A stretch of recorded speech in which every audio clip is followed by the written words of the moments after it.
21 வசனம் வரை எடுத்து வாசிப்போம்.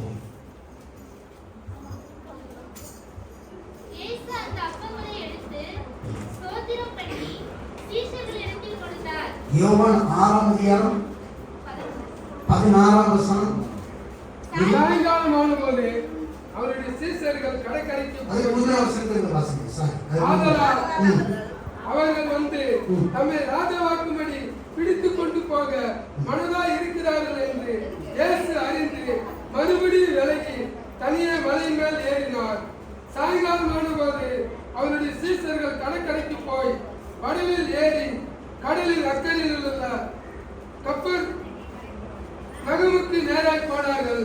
அப்பொழுது இருட்டாய் இருந்தது. இயேசுவும் அவர்களிடத்தில் வராது இருந்தார்.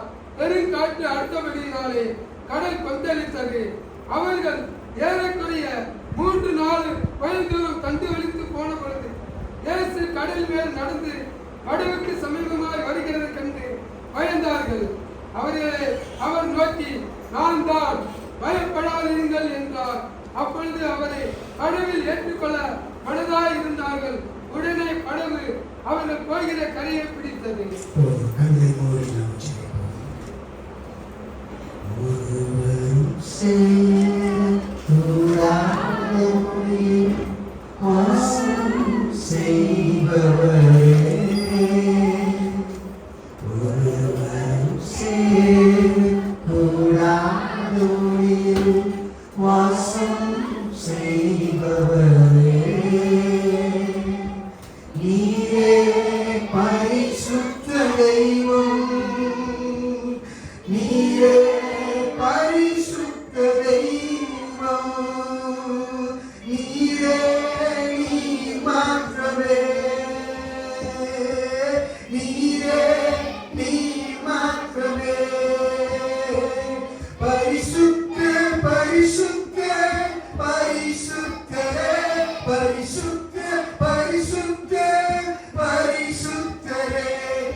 பரிசுத்தமான தேவன் மாத்திரமல்ல, நீ அன்பான தேவன் மாத்திரமல்ல, நீ இரக்கமுள்ள தேவன் மாத்திரமல்ல, நீ எங்கள் அறிவிலை ஜீவிக்கிற தேவனாய் இருக்கிறார்.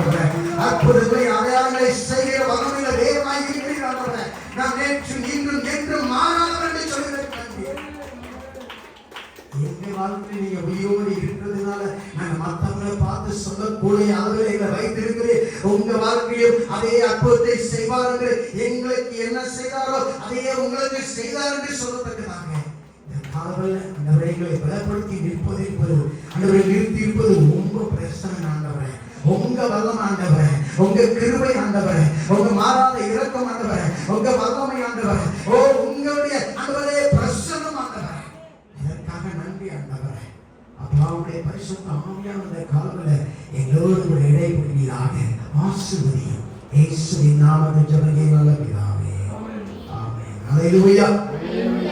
யோவான் 6ஆம் அதிகாரத்துல 15ஆம் வசனத்துல ஜனங்கள் இயேசுவை ராஜாவாக மனசாக இருக்கும்போது ஆண்டவர் இயேசு தனித்து ஒரு மலைக்கு கடந்து சென்ற தேவனாக இருந்தார்.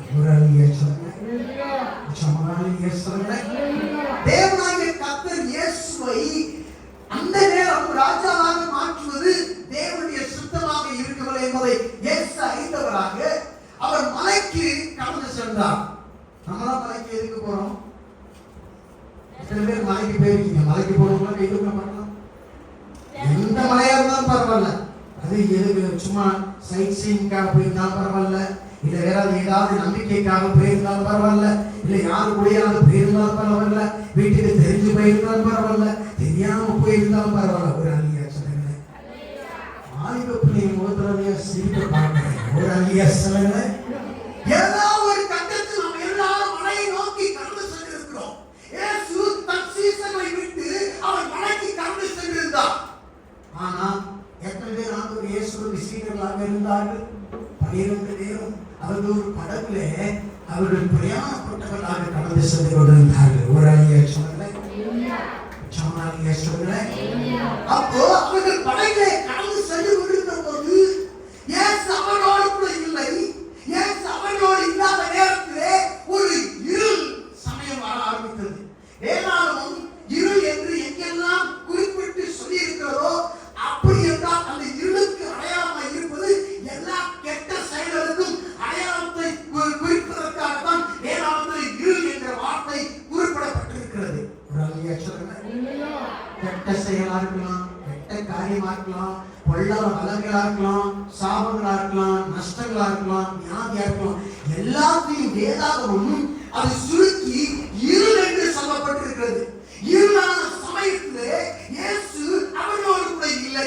இருளான நேரத்திலே இயேசுவோ ஒன்றை செய்து கொண்டிருந்தார், சீசர்களோ இயேசுவோடு இல்லை. இயேசு அந்த படகிலே இல்லாத நேரத்திலே இருள் கவ ஆரம்பித்தது. ஒரு அழகிய சொல்லுங்க, ஆண்டவராகிய இயேசு கிறிஸ்து பிரகாசத்தின் தேவனாக இருக்கிறார். அவர் வெளிச்சத்தின் தேவனாக இருக்கிறார். அவர் வல்லமையின் தேவனாக இருக்கிறார். அப்படியே எது மாறாது பிசாசு. அவன் இருளின் அதிபதி என்று சொல்லப்பட்டிருக்கிறது. அவன் பரலோகத்தை அழைத்து கூட நான் என்று சொன்னான். என்னை போல் உண்டா என்று சொன்னான். ஆண்டவர் அவனை கீழே தொப்பொன்று கீழே தள்ளி விட்டார். ஒரு அழகிய சொல்லுங்க, யோவான் சொல்கிறார், அவன் திருடன் கொல்லவும் அழிக்கும் வருகிறான் என்று வேறு ஒன்றுக்கும் வரான். ஒரு அழகிய சொல்லுங்க, ஆண்டவர் உங்களுக்கு வியாதியை கொடுக்கிறவர் அல்ல. ஆண்டவர் உங்களுக்கு இழப்புகளை கொடுக்கிறவர் அல்ல. ஆண்டவர் உங்களுக்கு துக்கத்தை கொடுக்கிறவர் அல்ல. அவர் சார், உன் துக்கத்தை நான் சந்தோஷமாக மாற்றுவேன், உன் இழப்புகளை ஆசீர்வாதமாக மாற்றுவேன். ஒரு அழகிய சொல்லுங்க, நீ கால் வைக்கும் தேசத்தை உனக்கு தருவேன், நீ கை வைக்கிற காரியத்தை வாய்க்க பண்ணுவேன். அவர் சொல்ற, நான் உன்னை ஆசீர்வதிக்கவே ஆசீர்வதிப்பேன். ஒரு அழகிய சொல்லுங்க, ஆண்டவர் கிட்ட வந்தா எடுக்க மாட்டார். ஆண்டவர் கொடுத்துட்டே இருப்பார். கொடுக்கிறதுல வல்லவர் தான் என் ஆண்டவராகிய தேவனாக இருக்கிறார். ஒரு அழகிய சொல்லுங்க, உண்மையான தேவனை எப்படி கண்டுபிடிக்கிறான் தெரியுமா? அவன் ஜெபம் பண்றானோ இல்லையோ, அவன் கொடுத்தானாலே அவன் உண்மையான தேவ பிள்ளைன்றதை கண்டுகொள்ளலாம். ஒரு அழகிய சொல்லுங்க, சமூக சொல்லுங்க, தேவனுடைய பிள்ளைங்க கஞ்சத்தனமா இருக்க மாட்டாங்க, கருமையா இருக்க மாட்டாங்க, இருந்த இடத்துல இருக்க மாட்டாங்க. நான் சில சபைகளுக்கு போயிருக்கிறேன், சில வீடுகளுக்கு போயிருக்கிறேன். அந்த நாள்ல எப்படி பார்த்தோம் அதே மாதிரி இன்னைக்கு இருப்பாங்க. எனக்கு கொஞ்சம் கூட போகாது வெளியே. ஒரு அழகிய சொல்லுங்க, சமூக சொல்லுங்க. ஆமா, தேவனாகிய கர்த்தர் உங்களை நேசிக்கிறவர், ஆனால் பிசாசு உங்களை வெறுக்கிறவனாக இருக்கிறான். ஒரு முறை ஒரு அம்மா அப்படிதான் கேட்டாங்க, இந்த பிசாசு எனக்கு ரொம்ப பிரச்சனையா கொடுத்துக்கிட்டே இருக்கிறான். அப்ப நான் கேட்டேன், இந்த பிசாசால உங்களுக்கு வேற என்ன கொடுக்க முடியும்? ஆனா ஆசீர்வதிக்கணும்னு நினைக்கிறீங்களா? ஆறுதல் படுத்தணும்னு நினைக்கிறீங்களா? பிசாசு உங்களுக்கு நல்லதை செய்யணும்னு நினைக்கிறீங்களா? பிசாசு அவன் வேலையை அவன் செய்யறான். தேவ பிள்ளையாகிய நீங்களும் நான் நம்முடைய வேலையை நாம் செய்ய வேண்டியவர்களாக இருக்கிறோம். பிசாசு நம்முடைய வாழ்க்கையிலிருந்து கீழே உதைத்து தன்ன வேண்டிய கடமையில நீங்களாக இருக்கிறோம். மாலை நேரம் வந்தது. சீசர்கள் இப்ப படகுல தண்ணீருக்குள்ளாக போய் கொண்டிருந்தார்கள்.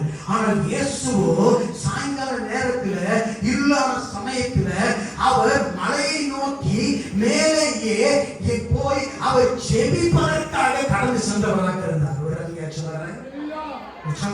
சொல்லுங்க. ஆமா, அந்த பிரச்சனை வேற எங்கேயும் இல்லை, இங்கதான் இருக்குது. அந்த இருள் வேற எங்கேயும் இல்லை, இங்கதான் இருக்குது. அந்த வியாதி வேற எங்க இல்லை, இங்கதான் இருக்குது. நீங்க நினைக்கிறீங்களோ இல்லையோ, இன்னைக்கு ஒருவேளை உங்க வீட்டுக்கு பிசாசு வராம இருக்கலாம். குறித்துக் கொள்ளுங்க, இன்னும் ஒரு வாரத்துல உங்க வீட்டை தேடி பிசாசு வருவான். யாரோ ஒரு பொம்பளை உருவத்துல வருவான், ஆம்பளை உருவத்துல வருவான். அப்ப நீங்க செய்ய வேண்டியது, பிசாசே பிசாசே இயேசுவின் நாமத்தினாலே நான் இயேசுவுடைய பிள்ளை, உன்னை நான் விரட்டுகிறேன் என்று அவரை உதைத்தவர்களாக இருக்கிறோம். 12 பேர் யாரு? சீசர்கள். 12 பேர் யாரு? கிறிஸ்தவர்கள். 12 பேர் யாரு? இயேசுடைய ஆசீர்வாதத்தின் மேல மிதந்து கொண்டு போனவர்கள். ஒரு அங்கீகாரங்களை ஆண்டவர் ஆசீர்வாதங்களை கொடுக்கிறவர். ஆண்டவர் தான் படகை செய்வதற்கு ஒரு மனுஷனுக்கு ஞானத்தை கொடுத்தவர். ஆண்டவர் தான் அந்த படகை கொடுத்தவர். அந்த ஆசீர்வாதம் ஆண்டவரிடம் அவர்களுக்கு வந்ததாக இருந்த போதும், அவர்கள் அதிலே பிரயாணப்பட்டவர்களாக இருந்த போதும், அவர்கள் படகிலே இயேசு இல்லை. கிறிஸ்தவர்கள் தான் பிரச்சனை வந்துச்சு. பிரச்சனை நேரத்தில் அவங்க என்ன பண்ண ஆரம்பிச்சாங்க? கூடவே ஆயிரக்கணக்கான மைல் தூரத்துக்கு அப்பா இயேசு விட்டுட்டு என் பக்கத்திலே இரும். ஓ இயேசுவே. இங்கும் சுத்தி பார்த்தா இயேசுவை காணவில்லை. ஒரு அல்லியா சொல்லுங்க. விஷமதானியே சொல்லுங்க. நிறைய கிறிஸ்தவ வீட்டுல கிறிஸ்துவே கிடையாது. அது உங்களுக்கு தெரியுமா? நிறைய பேர் உள்ளத்துல இயேசுவே கிடையாது. பரவாயில்ல தெரியுமா? அவங்க அப்படியே பேசணும்னா அப்படியே வீட்டுல போனா நிறைய வசனமா தோன்றும். ஒரு அல்லியா சொல்லுங்க.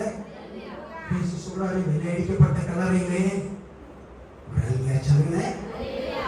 ஆமா, துணியை விளக்கி விட்டு பார்த்தா உள்ள உடம்பு இல்ல, வெறும் எலும்பு கூடு மட்டும்தான் நிக்குது. நான் பரிசுத்தன் என்கிற பட்டம் மட்டும்தான் இருக்குது. இவனுக்கு பட்டம் இருந்தது, சீசர்கள் என்கிற பட்டம் இருந்த போதும் அவன் இயேசுவோடு கூட இல்லை. இயேசு கொடுத்த ஆசீர்வாதங்களை நிகழ்ந்து கொண்டிருந்த போதும் இயேசுவை அவர்கள் விட்டு விட்டவராக இருந்தார்கள்.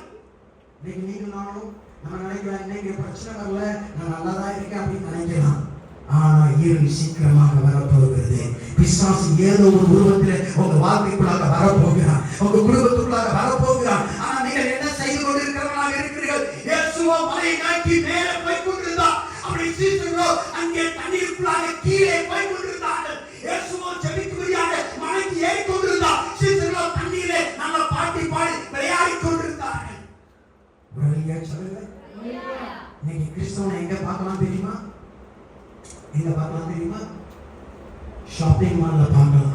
ஒரு அல்லியா சொல்லுங்க. ஆமா, 10 கடைக்கு ஏறுவான், 10 ரூபாய் 20 ரூபாய் பொருளை தேடி ஓடுவான். ஒரு அல்லியா சொல்லுங்க. ஹல்லேலூயா. எங்கடா சீப்பா கிடைக்கும்? ஒரு ஹேப்பி வாங்கணுமே, நல்ல டிசைனான ஹேப்பி வாங்கணுமே, கடையா ஏறி 10 ரூபாயா எல்லா இடத்துலையும். ஒரு இடத்துல 6 ரூபாய். 5 மணி நேரம் கழிச்சு ஒரு ஹேப்பியை வாங்கிட்டு வீட்டுக்கு வர்றது. ஒரு அல்லியா சொல்லுங்க. உச்சமதான் நீங்க சொல்லுங்க. அடுத்த கிறிஸ்தவனை எங்க பார்க்கலாம் தெரியுமா? நல்ல நல்ல ஹோட்டல்ல பார்க்கலாம். ஒரு அல்லியா சொல்லுங்க. உச்சமதான் நீங்க சொல்லுங்க. எனக்கு எந்த பிரச்சனையும் இல்லை. ஆண்டவர் எனக்கு நல்ல வீட்டை கொடுத்திருக்கிறார், வாகனத்தை கொடுத்திருக்கிறார், இருப்பிடத்தை கொடுத்திருக்கிறார். அதெல்லாம் கர்த்தருடைய ஆசீர்வாதமே ஐஸ்வரியத்தை தரும் அப்படின்னு சொல்லிட்டு ஹோட்டல்ல போய் என்ன செய்யறது? மாலையா கட்டலாம் பிரியாணி. ஒரு அல்லியா சொல்லுங்க. பிரியாணி கடையில் அப்படியே உட்கார்ந்து சாப்பிட்டுக்கிட்டே இருப்போம். நிறைய பிள்ளைக்காரங்க பார்த்துருக்கீங்களா? ஒரு அல்லியா சொல்லுங்க. 2 நாளைக்கு முன்னாடி ஒரு கிறிஸ்தவர் என்ற பார்க்க வந்தார். அப்ப நான் சொன்னேன், ஐயா என்னை பார்க்க நீங்க வராதீங்க, நான் நீங்க இருக்கிற இடத்துக்கு நான் வர்றேன்னு சொன்னேன். ஒரு அல்லியா சொல்லுங்க. உடனே ஒரு குறிப்பிட்ட ஹோட்டல்ல உட்காந்து அவர் சாப்பிட்டு இருந்தார். அப்ப நான் எனக்கு லஞ்ச் டைம். அப்ப சாப்பிட சொன்னார். நான் சொன்னேன் சாப்பிடல, நீங்க சாப்பிடுங்க அப்படின்னு சொல்லிட்டு வாங்குறாரு. 5ஆவது தடவை 6ஆவது தடவை. இவ்வளவு வயசுல இவ்வளவு சாப்பிட முடியுமா? இப்படி அப்படியே கண்ணை விழிச்சு நான் பார்க்க வேண்டிய நிலைமை ஆயிடுச்சு. ஒரு அல்லியா சொல்லுங்க. உச்சமதான் அல்லியா சொல்லுங்க. கிறிஸ்துவை எங்க பார்க்கலாம்? ஷாப்பிங் மால்ல பார்க்கலாம், இல்லைன்னா எங்க பார்க்கலாம்? கடையில, சாப்பாடு கடையில இருக்கலாம். ஒரு அல்லியா சொல்லுங்க. என்னை பலப்படுத்துவதற்கு சேசினாலே எல்லாரும் சாப்பிட எனக்கு. ஒரு அல்லியா சொல்லுங்க. கடைசியில் எங்க போய் நிற்குமா? எங்க போய்? ஐயா ஆஸ்பத்திரியில போய் படுத்து கிடக்கிறது. ஒரு அல்லியா சொல்லுங்க. சொல்லுங்க. எங்க அப்பா எனக்கு ஒரு சொல்லி கொடுப்பாரு, எவ்வளவு பசியா இருந்தாலும் சரி, பசிக்குத்தான் நம்ம சாப்பிடணும், ருசிக்கு என்ன செய்யக்கூடாது, சாப்பிடவே கூடாது. என்கிட்ட நெருங்கி இருக்கும்போது தெரியும், நான் கொஞ்சம் தான் சாப்பிடுவேன். 2 இட்லி 4 இட்லி, அதுக்கு மேல போகாது. எங்க போனாங்க? ஒரு அல்லியா சொல்லுங்க. 3 தோசை அவ்வளவுதான் என்னுடைய சாப்பாடு. ஒரு அல்லியா சொல்லுங்க. என்னுடைய பிள்ளைகளே, இவர்கள் விளையாடி கொண்டிருந்தார்கள். ஜெபிக்கிற நேரத்திலே அவர்கள் சாப்பிட்டுக் கொண்டிருந்தார்கள். அவர்களுக்கு துன்பம் வரவில்லை, துன்பத்தை பார்க்கவில்லை என்பதற்காக துன்பம் வராது என்கிற அந்த நோக்கத்திலே அவர்கள் படலே அவர்கள் ஒன்றையும் அங்கே அவர்கள் எதிர்பார்க்கிறார்களாக போய் கொண்டிருந்தார்கள். இயேசு அவர்களோடு கூட இல்லை. அவர்கள் கிறிஸ்தவர்கள் தான், அவர்கள் வாழ்க்கையில் இயேசு இல்லை. ஆனால் திடீரென்று அங்கே புயல் வர ஆரம்பித்தது. திடீரென்று அங்கே இருள் வர ஆரம்பித்தது. வசனத்தை வாசிங்க, 16ஆம் வசனத்தை வாசிங்க பார்க்கலாம். சாயங்காலமானபோது அவருடைய சீசர்கள் கடற்கரைக்கு போய் படவில் ஏறி அடுத்த வசனம், அப்போது இருட்டாய் இருந்தது, இயேசு அவர்களோடு வராதிருந்தார். ஒரு அல்லியா சொல்லுங்க பார்க்கலாம். உச்சமதால் அல்லியா சொல்லுங்க. ஹல்லேலூயா.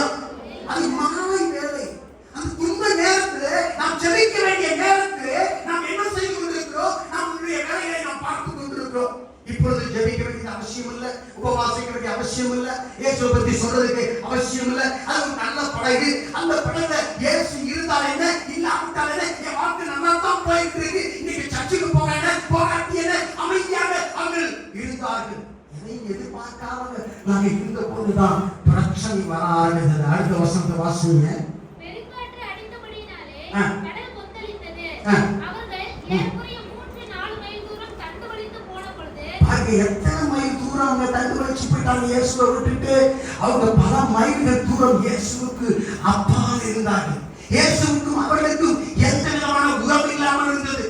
பிசாசு எப்பயுமே உங்களை என்னையும் எடுத்த உடனே பிசாசு இயேசுவிட்டு நம்மளை பிரிச்சு விட மாட்டான். கொஞ்சம் கொஞ்சமா பிரிக்க ஆரம்பிப்பான். முதல்ல ஜெபிக்க விட மாட்டான், வேதம் வாசிக்க விட மாட்டான், ஆண்டவரை பத்தி சொல்ல விட மாட்டான், ஐக்கியமா இருக்க விட மாட்டான், உபவாசிக்க விட மாட்டான், தேவனுக்கு பிரியமான காரியத்தை இதுதானே என்று சொல்லி கொஞ்சம் கொஞ்சமாக நம்மை தூரமாக ஆண்டவரை விட்டு பிரிக்கக்கூடியவனாக இருப்பான். காலை ஜெபம் கிடையாது, மதியான ஜெபம் கிடையாது, சாப்பிடும் போது ஜெபிக்கிறது கிடையாது, உபவாசிக்கிற ஜெபம் கிடையாது, எந்த ஜெபமே கிடையாது, எந்த வேத வாசிப்பு கிடையாது, காலங்கள் இருக்கிறத பார்த்து படிக்கிறது, சர்ச்சில் இருக்கிறத பார்த்து படிக்கிறது. இப்படித்தான் நம்முடைய வாழ்க்கை ஓடிக்கொண்டிருக்கிறது. நம்முடைய வேதாகமத்தை நாம் தூசி தட்ட வேண்டிய நிலைமையில இருக்கிறோம். சிலருக்கு வேதாகமம் எங்கே இருக்கிறது என்று தெரியவில்லை.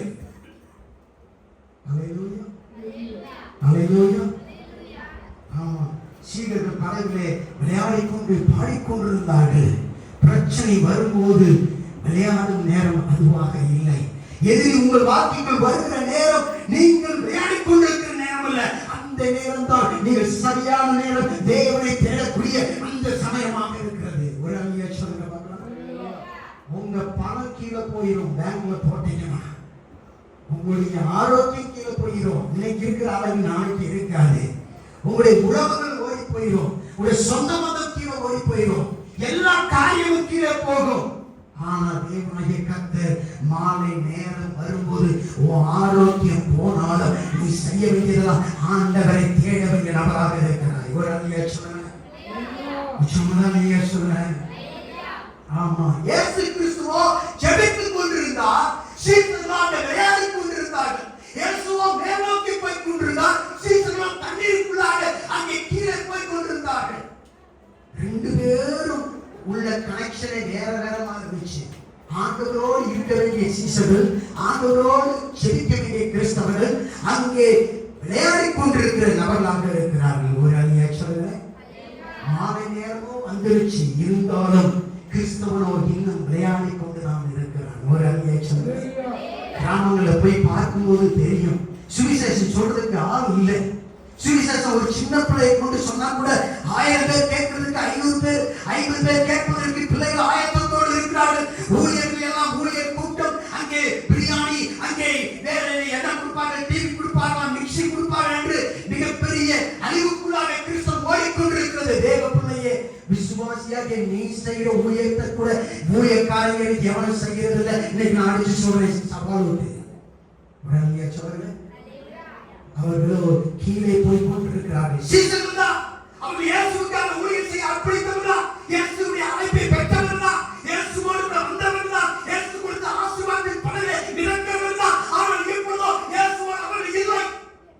அவர்கள் ஆரம்பித்த ஆரம்பத்திலே இருந்து இப்பொழுது பார்த்தால் இயேசுவுக்கு அவர்களுக்கும் எவ்வளவு டிஸ்டன்ஸ் இருக்கிறது. ஒரு அழிய சொல்லுங்க.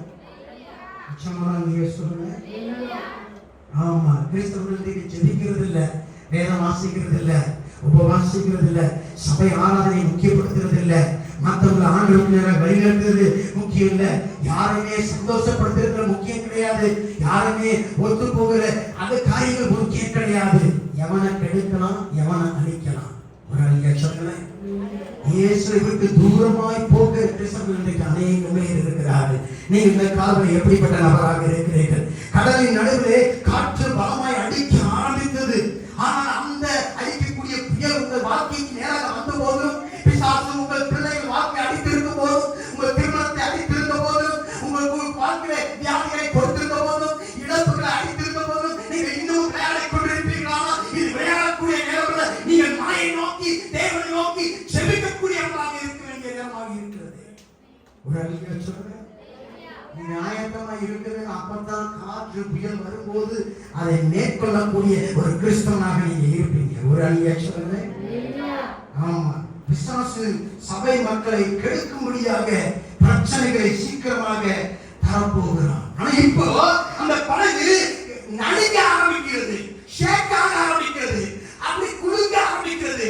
அது அமிலத்தக்கதாக அதில் ஒரு ஷேக்கிங் வர ஆரம்பிக்கிறது. ஒரு ஆண்டவர் கொடுத்த ஆசீர்வாதம் தான். ஆண்டவர் ஆசீர்வாதத்தை கொடுக்கும்போது ஆசீர்வாதத்தை பார்க்க கூடாது, ஆசீர்வாதத்தை கொடுத்த ஆண்டவரை நாம் பார்க்க வேண்டியவர்களாக இருக்கிற ஒரு சொல்றேன். ஆமா, தேவன் தந்த பரிசுதான் அந்த படகு. ஆனா பரிசை மேலே கண்களை வைக்காதபடி பரிசை தந்த ஆண்டவர் மேல் நம்ம கண்களை வைக்க வேண்டியவர்களாக இருக்கிறோம். ஒரு சொல்லுங்க. ஆமா, இந்த மாம்சத்தை நீங்களாம் நம்ப கூடாது. இந்த மாம்சம் சும்மா இந்த சட்டை மாதிரி நம்ம மேல போடப்பட்டிருக்கிறது. ஒரு அழகிய சொல்லுங்க. இந்த சட்டை என்ன செஞ்சு கொஞ்ச நாள் யூஸ் பண்ண ஃப்ரெஷ்ஷா இருக்கும்போது பாத்தீங்கன்னா பல பலன்னு இருக்கும். ஆனா துவைக்க இந்த சட்டை என்ன செய்யுது, அப்படியே பலசாகிட்டே மர மாதிரி நம்முடைய சரீரம் ஒரு சட்டை போல ஆண்டவர் நம்ம கொடுத்திருக்கிறார். ஆனா அந்த சட்டைக்குள்ளாக மாம்சமாகிய அந்த ஆத்துமாவும் இருக்கிறது. அந்த ஆத்துமா பலனடைவதற்கு நீங்களும் நான் தேவன் இயேசு செய்ததை செய்ய வேண்டியவர்களாக இருக்கிறோம். ஒரு மனிதனால் ஏற்படுத்தப்பட்ட எல்லா படைகளும் ஒரு நாள் மூழ்கத்தான் போகிறது. நீங்க யாரும் நம்பிக்கை வைக்கிறீங்களோ அந்த படகு மூழ்கும். நீங்க பணத்துல நம்பிக்கை வச்சா உங்க பணம் மூழ்கும். நீங்க மனுஷன் நம்பிக்கை வச்சா மனுஷன் மூழ்குவான், உங்களை விட்டு ஓடுவான். ஆனா தேவனாகிய கர்த்தருக்கு நம்பிக்கை வைத்தால் அவர்தான் உங்களை நிச்சயமாக காப்பாற்றக்கூடிய வல்லமையில்தான் இருக்கிறது. ஒரு அடியா சொல்கிறேன். சீடர்கள் பணமே மூழ்கிக் கொண்டிருந்தார்கள், விளையாடிக் கொண்டிருந்தார்கள். அவருடைய எஜமானராகிய இயேசுவோ ஜெபித்துக் கொண்டிருந்தார், மனைவியே தேவனோடு உறவாடிக் கொண்டிருந்தார். ஒரு அடியா சொல்கிறேன். இன்னைக்கு அநேக பிள்ளைகள் மூழ்கடிக்கப்பட்டுக் கொண்டிருக்கிறார்கள், வியாபாரங்கள் மூழ்கடிக்கப்பட்டுக் கொண்டிருக்கிறது, குடும்பங்கள் மூழ்கிக் கொண்டிருக்கிறது, அங்கே அருமையான கனவுகள் எல்லாம் மூழ்கடிக்கப்பட்டுக் கொண்டிருக்கிறது. இயேசுவோ ஜெபித்துக் கொண்டிருந்தார். பக்கத்தில் இருக்கவங்க சொல்லி, இயேசுவோ ஜெபித்துக் கொண்டிருக்கிறார், இன்னமும் ஜெபித்துக் கொண்டிருக்கிறார். நீ என்ன செஞ்சு கொண்டிருக்கிற? ஒரு அழகிய சொல்லுங்க, உற்சாக சொல்லுங்க. ஆமா, பிசாசு இயேசு கிட்ட வருவான். எப்படி வருவான்?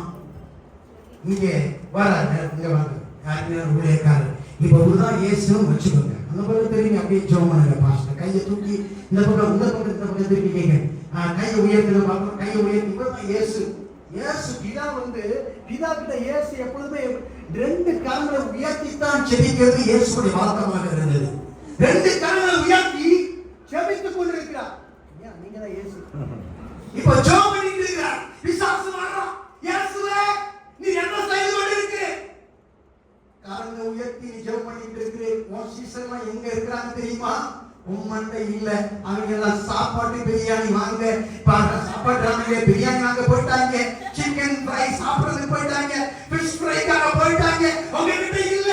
நீங்க வரலை, உங்களுக்காக காத்து கொண்டிருக்கல, உங்களை விட்டு தூரத்துல போயிட்டாங்க. நீங்க என்ன செய்து கொண்டிருக்கிறீங்க? உங்களுடைய ஜெபம் நல்லா தான் இருக்குது, நல்லா ஸ்வீட்டா பேசுறீங்க. ஆனா பிதா ரொம்ப பிஸியா இருக்கிறாரு. பிதாவை நீங்க என்ன செய்யணும்னா டிஸ்டர்ப் பண்ண வேண்டாம். உடனே சொல்லுங்க.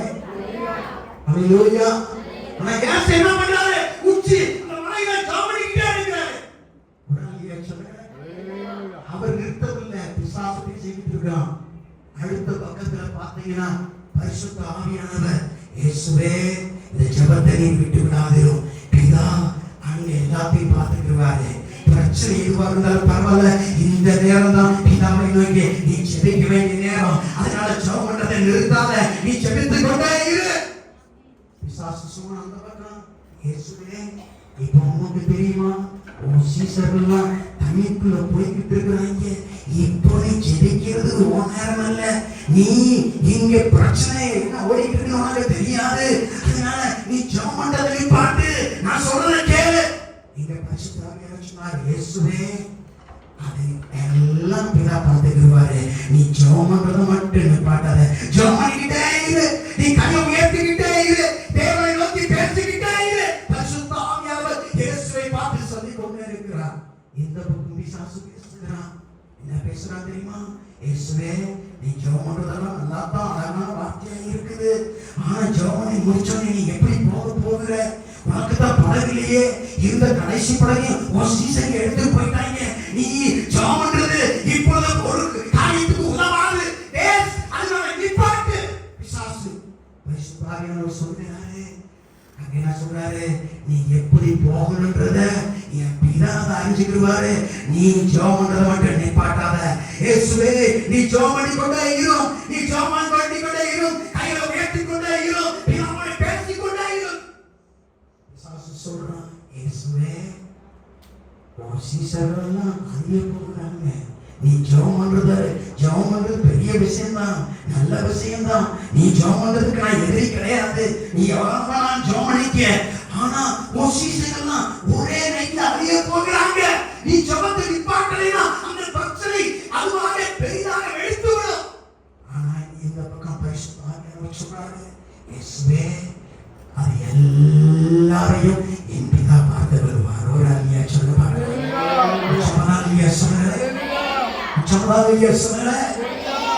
இயேசுவோடு பிசாசு அங்கே பெற்றுக் கொண்டிருந்த அதே நேரத்தில் பரிசுத்த ஆவியானவர் இயேசுவை உந்திக் கொண்டே இருந்தார். பிரச்சனைகள் உண்மையானதுதான், அங்கே தண்ணீர் மூழ்கடிக்கப்பட்டது உண்மைதான், படகு இல்லாதது உண்மைதான். ஆனால் காரணம் என்ன தெரியுமா?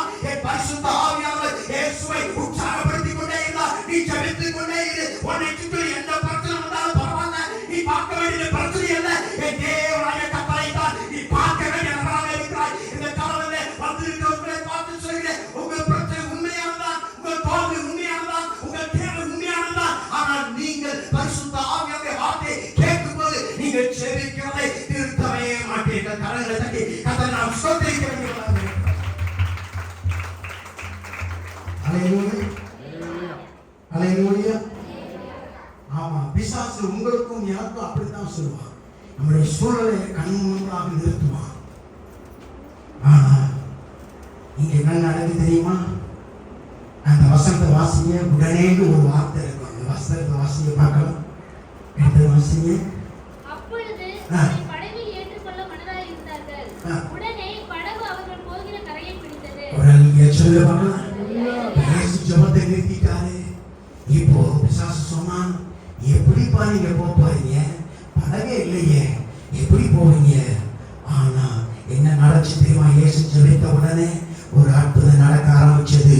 இயேசு ஜெபித்த உடனே பிதா தண்ணீரின் மேல இயேசு நடக்கும்போது தன் கைகளை இயேசுவின் பாதத்துக்கு நேராக வைத்து அந்த அவருடைய கால்கள் பிதாவுடைய கைகள் மேல நடக்கும்படியான அற்புதத்தை தேவனாக கர்த்தர் செய்த தேவனாக இருக்கிறார்.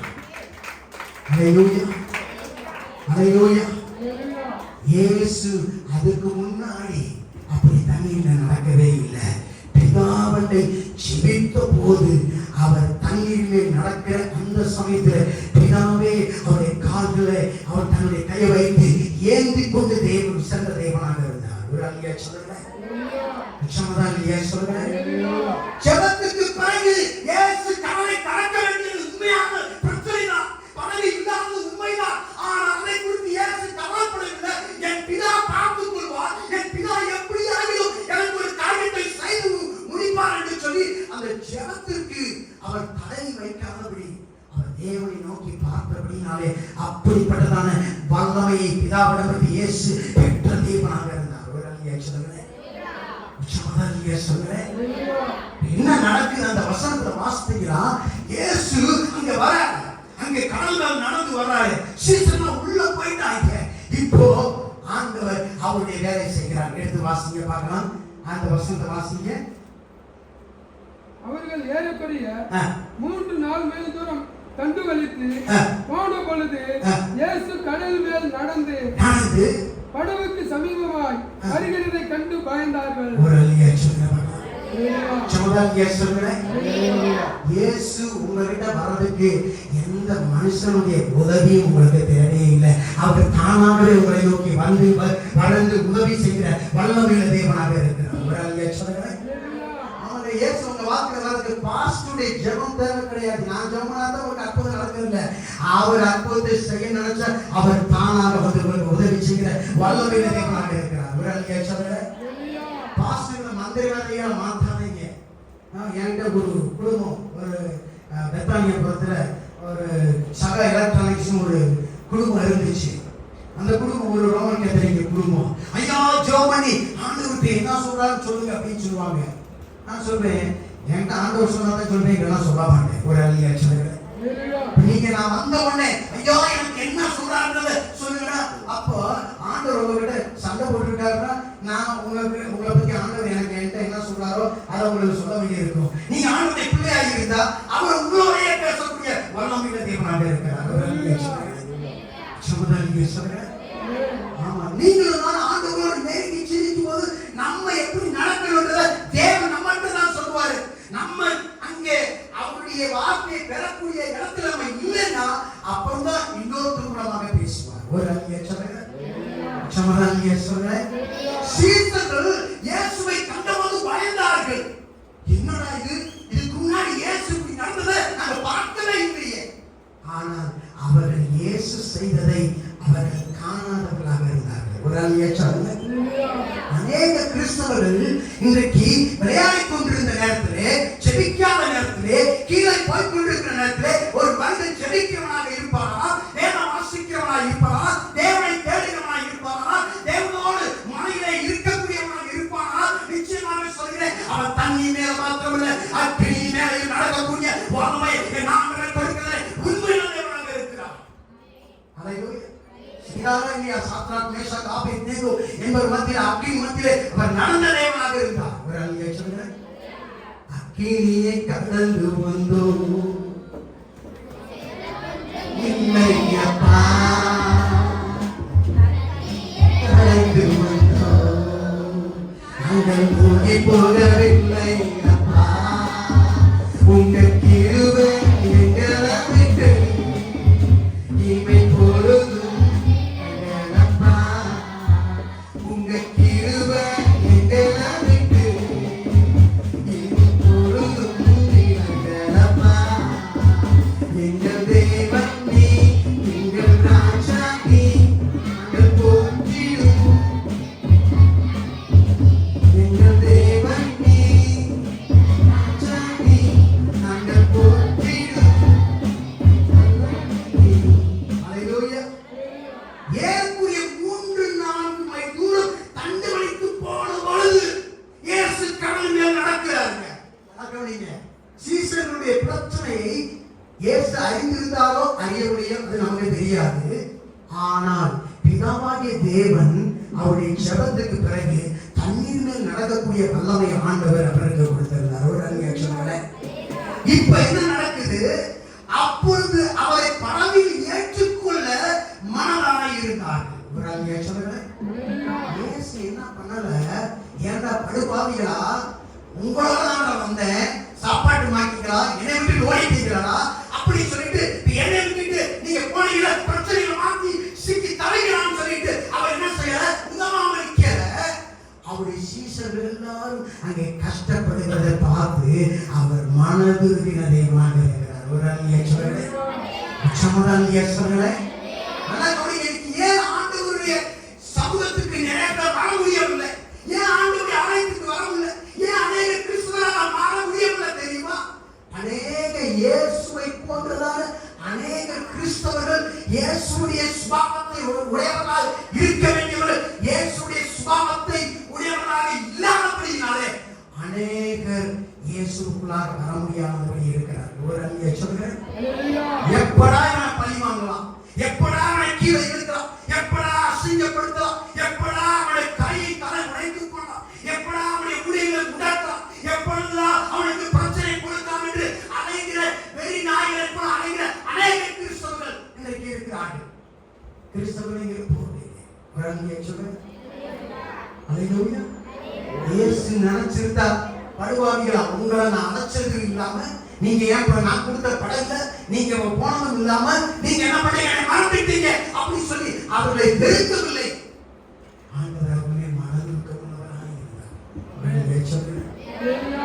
நாம் நல்லவர்களுக்கு அல்ல, நாம் தீயவர்களுக்கு உதவி செய்ய வேண்டியவர்களாக இருக்கிறோம். ஒரு அல்லேலூயா சொல்லுங்க. இயேசு தன்னை விட்டு போன சீசர்களுக்கு உதவ மனதாக இருந்தார். இயேசு தன்னை விட்டு விலகின மக்களுக்கு அவர் மனதுக்கம் உள்ளவராக இருந்தார். அதனாலதான் ஆண்டவர் இயேசு அவங்க பிரச்சனையில அவங்களுக்கு உதவியாக அவங்க அருகிலே கடந்து வந்து வராங்க. ஒரு அழியா சொல்லுங்க, சொல்லுங்க. ஆமா, இன்னைக்கு நம்முடைய வாழ்க்கை ஆண்டவராக இயேசு கிறிஸ்து ஆண்டவருக்கு விரோதமாக நம்ம எத்தனையோ காரியங்களை செய்யக்கூடாது இருந்த போதும், நாம் அமலும் போதெல்லாம், நாம் கஷ்டப்படும் போதெல்லாம், நாம் இழக்கிற நேரமெல்லாம், நாம் கண்ணீரோடு இருக்கும் போதெல்லாம், கவலையாக இருக்கும் போதெல்லாம், வியாதியாக இருக்கும் போதெல்லாம் என் ஆண்டவர் நம்மை தேடி வருகிற தேவனாக இருக்கிறார். சொல்லுகிறேன், நாம் மூழ்கடிக்கப்பட்டுக் கொண்டிருக்கிற அதே இடத்துக்கு நேராக தேவனே வரக்கூடிய தேவனாக இருக்கிறார். ஒரு அழியா சொல்லுகிறேன், நீங்க ஜெபிக்கிற கிறிஸ்தவனா இருந்தா தான் எந்த மனுஷன் கிராமத்துல போய், எந்த பிள்ளைங்க கிராமத்துல போய், எந்த மக்கள் கிராமத்துல போய் மூழ்கடிக்கப்பட்டு கொண்டிருக்கிறார்களோ, ஆண்டவரை அறியாதபடி கஷ்டத்துல இருக்கிறார்களோ, அவருக்கு இயேசு நல்லவங்கிற ஒரு வார்த்தையை சொல்லக்கூடிய உண்மையான கிறிஸ்தவனாக நீ இருக்க முடியும். இல்லைன்னா நீ சீடர் என்று அழைக்கப்படலாம், நீ பாஸ்டர் அழைக்கப்படலாம், நீ தீர்க்கதரிசி அழைக்கப்படலாம், நீ எவ்வளவு பெரிய கொம்பன் என்று அழைக்கப்படலாம். உன்னால ஒரு சலம் கூட பிரயோஜனம் கிடையாது. ஒரு அழிவை சொல்லுங்க, அவர்களுக்கு பட்டம் இருந்தது, சீசர்கள் என்கிற பட்டம், கிறிஸ்தவர்கள் என்கிற பட்டம் இருந்தது. ஞானஸ்நானம் இருந்தார்கள், ஆலயத்துக்கு போயிருந்தார்கள், வேதத்தை தலையில கரைச்சு குடித்திருந்தார்கள். அது ஒரு பிரயோஜனம் இல்லை. இயேசுவோடு அற்புதங்களை செய்திருந்தார்கள், பிசாசுகளை விரட்டி இருந்தார்கள். அவர்களால் எந்த பிரயோஜனமும் இயேசுவுக்கு வரவே இல்லை. ஒரு அழிவை சொல்லுங்க, நான் ஆண்டவரை உண்மையை கும்பிடுறேன். எங்க அப்பா ஒரு கிறிஸ்தவர் தான், நல்ல வைராக்கியமான ரோமன் கத்தோலிக்க கிறிஸ்தவர். எனக்கு பிடிக்கவே பிடிக்காது, சர்ச்சுனா பிடிக்காது. ஏன்டா வெறுப்பா சர்ச்சில் போய் உட்கார்ந்து இருப்பேன். எனக்கு இந்த ஆண்டவர் உண்மையான காமிச்சா தான் நான் கும்பிடுவேன். ரொம்ப பிடிவாத காரணமாக யார் பற்றி நான் கேட்க மாட்டேன். ஒரு அழியை சொல்லுங்க, என் தங்கச்சிக்கு முன்னாடி தெரியும். ஒரு அழியை சொல்லுங்க, என் வாழ்க்கையில இந்த இயேசு நிரூபிக்கிறதா நான் கும்பிடவே மாட்டேன். எனக்கு தெரியும் என் அப்பாவுக்கு ஆண்டவர் உதவி செய்தார், என் அம்மாவுக்கு உதவி செய்திருக்கா, என்னுடைய சகோதர சகோதரிக்கு உதவி செய்திருக்கா, என்னுடைய குடும்பத்துக்கு உதவி செய்திருக்கா. ஆனால் ஆண்டவர் எனக்கு என்ன செய்திருக்கா அதை நான் பார்த்தே ஆக வேண்டும். தோமா மாதிரி தான், நான் இயேசு உயிரோடு இருந்துட்டார் தோமா, நான் நம்ப மாட்டேன் சத்தியமா. அவரு விழாவுல ஓட்டையில கையை விட்டு பார்த்தா ஒழிய நானே செய்ய மாட்டேன். நீ சொல்ற இயேசு நான் நம்ப மாட்டேன், நான் ருசி பார்த்துதான் அவர் நான் நம்புவேன் சொன்னான். இப்படித்தான் இருந்தேன். என்னைக்கு ஆண்டவர் அவருடைய வல்லமையை வெளிப்படுத்தினாரோ அன்னையிலிருந்து இன்னைக்கு வரைக்கும் எத்தனை பேர் என்னைய துபாக்கூர் பாஸ்டர் சொன்னாலும் சரி, துபாக்கூர் கிறிஸ்தவன் சொன்னாலும் சரி, அவனா என்று சொன்னாலும் சரி, அந்த அக்கிரமக்காரனா சொன்னாலும் சரி, நான் சொல்றேன் அக்கிரமக்காரன் இல்ல, அக்கிரமக்காரனுக்கெல்லாம் பெரிய அக்கிரமக்காரன். ஒரு அழியா சொல்லுகிறேன். அல்லேலூயா. வேதத்தை தூக்குறதுக்கே எனக்கு அருகதை இல்லை, ஆனால் அவருடைய கிருபை என்னை தூக்க வைத்திருக்கிறது. ஒரு அழியா சொல்லுகிறேன். ஆமா, நீங்க எந்த அளவுக்கு நல்லவங்க நினைக்கிறீங்களோ அந்த அளவுக்கு உங்க குட்டி கடத்த தவறையத்தான் இருப்பீங்க.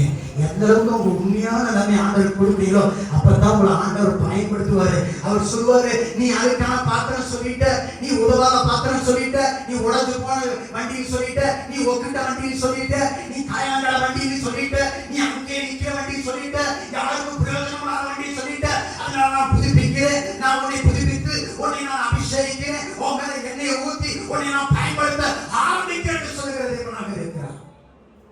சொல்லுங்க, நாம போய் இவர் பின்னாடி நிற்கிறதுக்கும் இவர் என்னை கூப்பிடுறதுக்கு வித்தியாசம் இருக்குது. இல்ல இயேசு பார்த்தாரு, ஐயோ என் பிள்ளைங்க என்ன செஞ்சாங்க, கொஞ்ச நேரத்துல என்னை விட்டு போன நேரத்துல அவங்களுக்கு பிரச்சனை வந்துருச்சு என்று சொல்லி அவங்களை தேடி அவர்கள் போன உடனே இயேசு அவர்களே போன உடனே சொல்லுங்க, இயேசு உங்க வாழ்க்கையில வந்த உடனே பக்கத்துல சொல்லுங்க, இயேசு உங்க வாழ்க்கைக்குள்ளாக வந்த உடனே சொல்லுங்க. வசனத்தை வாசிக்க, திருப்பி வாசிக்க பார்க்கலாம். சொல்லுங்க பார்க்கலாம். இயேசு அங்க படகுக்கு தான் போறாரு. இயேசு போன உடனே ஆண்டவர் அந்த படகை கடவுளுக்கு நேராக கொண்டு போன வல்லமையில கர்த்தராக இருக்கிறார். ஒரு அழியை சொல்லுங்க பார்க்கலாம். உங்களுக்கு எவ்வளவு கனவுகள் இருக்கோ, உங்க வாழ்க்கை நான் முன்னேறணும், அதை செய்யணும், இதை செய்யணும், அப்படி ஆகணும், இப்படி ஆகணும், எதையெல்லாம் செய்யணும் நீங்க துடிக்கலாம். ஆனால் எவ்வளவோ காரியங்களை செய்ய நீங்க துடித்தா ஒன்றும் செய்ய முடியாது. இயேசு இல்லை என்றார். இவங்க வேற ஒருவேளை கரைக்கு போகணும், ஆனா இங்க பிரச்சனை மாட்டிட்டு இருக்கிறாங்க. இயேசு இல்லாததுனால அவங்க சுய பலத்தை போட்டு அதை செஞ்சுக்கிட்டு இருக்கிறாங்க. ஆனா நீங்க உங்க சுய முயற்சி போட்டு எவ்வளவு செஞ்சாலும் சரி, உங்களுக்கு அசதி தான் வரும், சோர்வு தான் வரும், உங்க ஆயுட்காலம் தான் குறையும். என் ஆண்டவர் உங்க வாழ்க்கைக்குள்ள வந்துட்டாங்க போதும், உடனே நீங்கள் சாதிக்கிறவராக மாறுவீர்கள். நீங்கள் நினைத்ததை விட வெற்றியாளராக மாறுவீர்கள். நீங்கள் வாழ்கிற வாழ்க்கையோட பெரிய காரியத்தை செய்து முடிக்கிறவராக இருப்பீர்கள். ஒரு அழிய சொல்லு, நான் என்னமோ அதுதான் செஞ்சு பார்த்து பிளான் பண்ணேன், ஒண்ணு நடக்காது. நீ உன் வாழ்க்கையில அதிலிருந்து மண்ணாத்தான் போயிருவீங்க.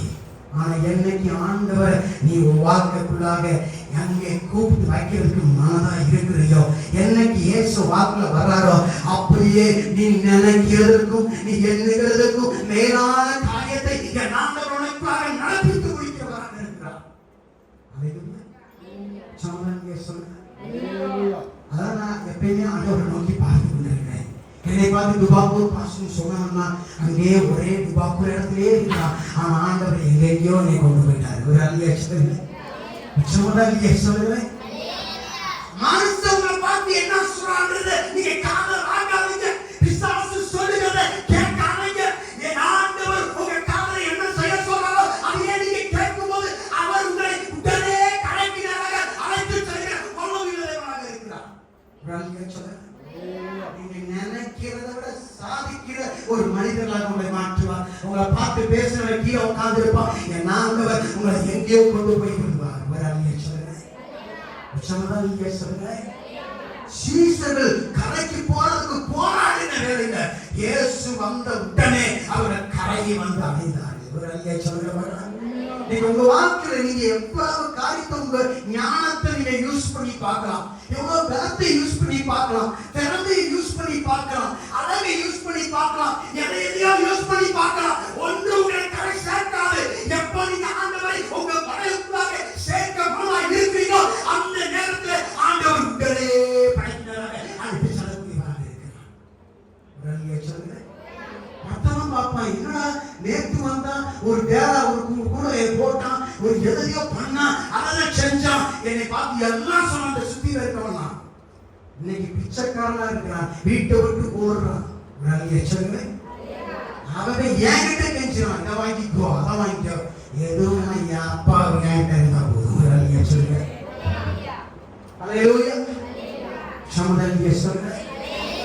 மனிதனை பார்க்காது, படகை பார்க்காது, சூழ்நிலையை பார்க்காது, சாத்தானுடைய சத்தத்தை கேட்காது, தேவனுடைய பிரசன்னத்திலே நான் முழங்கால் படியிட்டு அந்த தேவனுடைய பர்வதத்துக்கு நேராக கரங்களை உயர்த்தி என் ஆண்டவர் நீ தேடினா போதும், என் ஆண்டவர் நீ தேட வேண்டியது தேட வேண்டாது, அப்படி உங்களுக்கு கூட கொடுக்கிறது வல்லமையுள்ள தேவனாக இருக்கிறார். அல்லேலூயா. நம்ம மனுஷனை காக்க பிடிக்காதீங்க.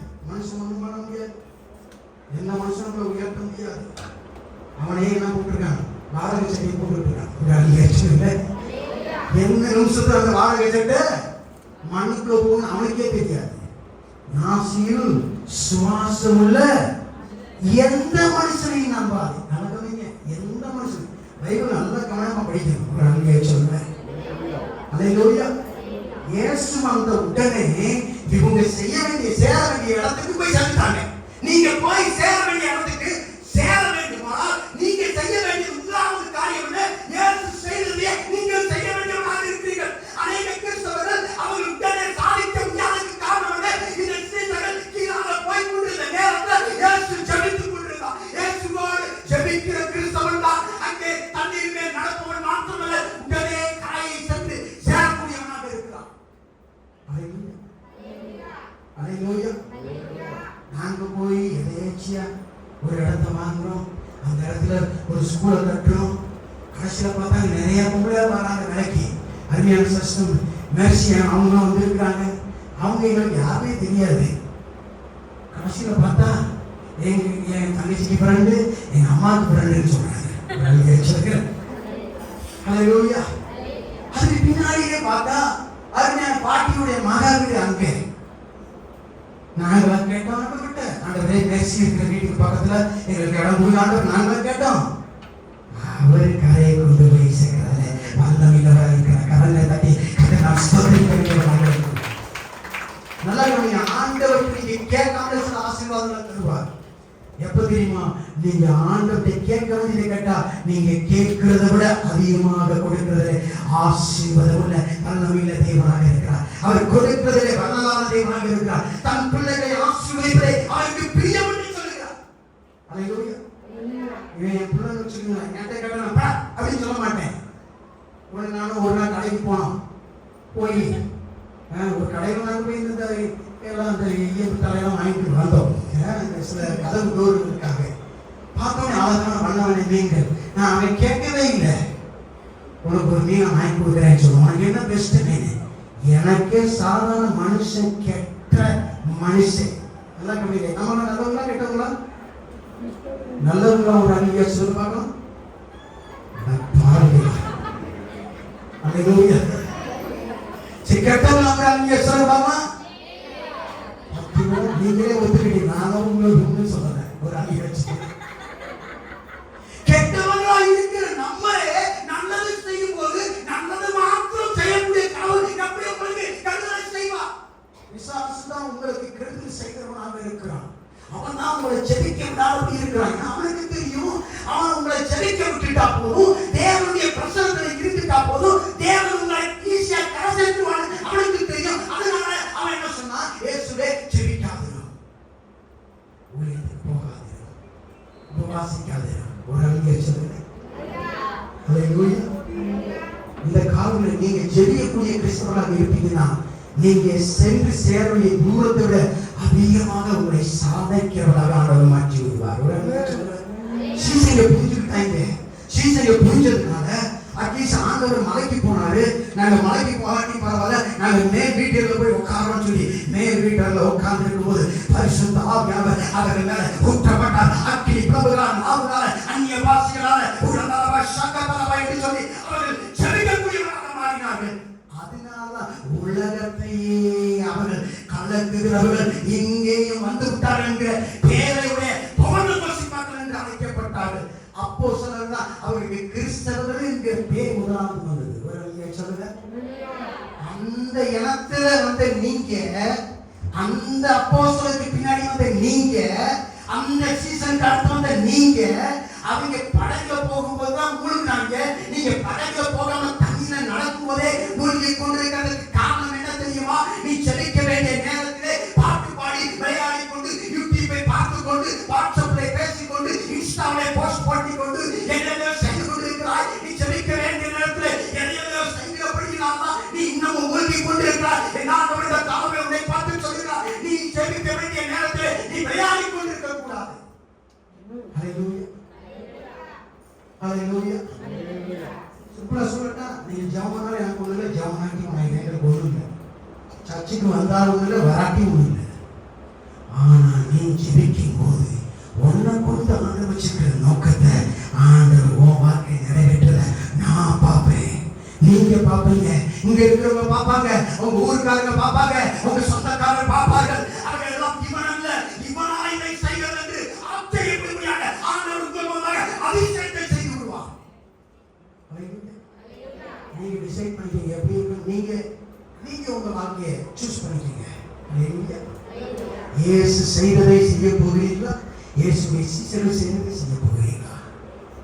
ஒருத்தர் கூட செபிக்கலைங்க, ஒருத்தர் கூட ஆண்டவரை கூப்பிடல. ஆனால் ஆண்டவர் மனதில் அவர்கள் நோக்கி வந்தார். ஒரு அழிய சொல்றேன். நிறைய நேரம் நீங்க நானும் அந்த மூழ்கி கொண்டிருந்த 12 சீசர்களை போலதான் இருக்கிறோம்.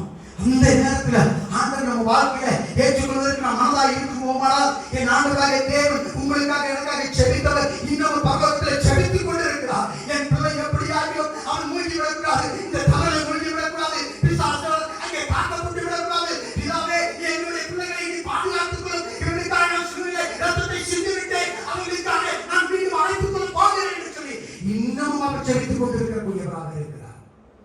அல்லேலூயா. இஸ்ரவேலை காக்கிறவர் உறங்குவதும் இல்லை, அவர் தூங்கவே மாட்டாராம். நீங்க தூங்காம இருந்து பாருங்க, கண்ணெல்லாம் அப்படியே ரத்தம் ஓட ஆரம்பிக்கும். என் அப்பா தூங்காமலே இல்லாதவர் ஒரு அலைய அவர் உங்களை வாட்ச் பண்ணிட்டே இருக்கிறார். ஆமா, அவர் அனுமதி முடியாம பிசாசு ஒண்ணு கூட உங்க வாழ்க்கை செய்ய முடியாது. அல்லேலூயா. ஆமா, உன்னை தொடுகிறவன் என் கண்ணின் மணியை தொடுகிறான். கண்ணுக்குள்ள ஒரு சின்ன வட்டம் இருக்கும் வரைக்கும், சின்ன வட்டம், கண்ணாடி போய் பாருங்க, இந்த கருவிக்குள்ள ஒன்று இருக்கும்.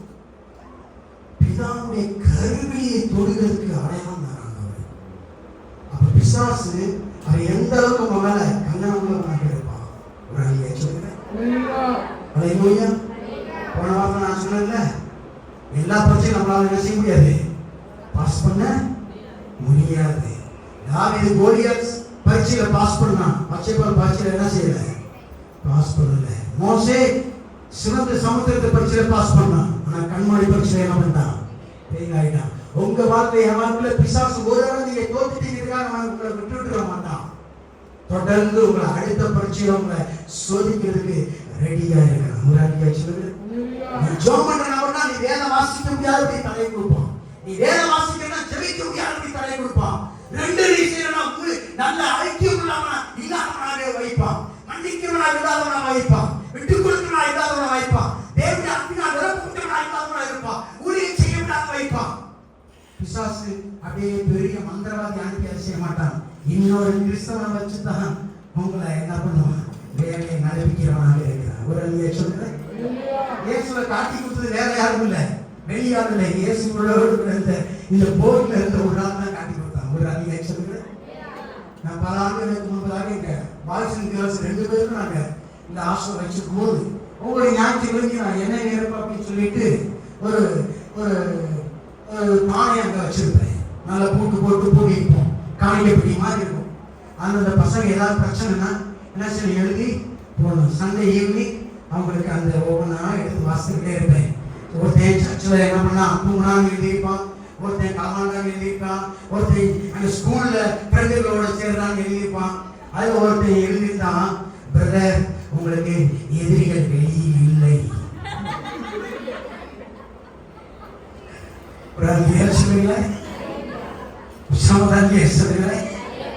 உங்களுக்கு எதிரி உங்க வாழ்க்கையில எதிரி வெளியில் இல்லை, உங்களுக்குள்ளாகத்தான் உங்க வீட்டை சுத்தி வந்துகிட்டே இருக்கிறான். ஒரு அழியா சொல்ல.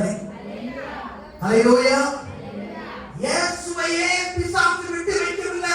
3 முறை சோதித்தவன் அவன் அந்த சிலுவை காட்சிக்கு முன்னாடி இயேசுவை சோதித்தவன். நல்லா கவனிங்க, இந்த காலத்துல நீ இயேசுவுடைய பிள்ளையாக இருப்பாயானால் பிசாசு ஒன்னைத்தான் குறி வைப்பான், வேற யாரும் கண் வைக்க மாட்டான். ஆனா என்னாலே தேவனோ உண்மையிலேயே அவர் கண்ணை வைத்து பாதுகாக்கிற வல்லமையுள்ள தேவனாக இருக்கிறார்.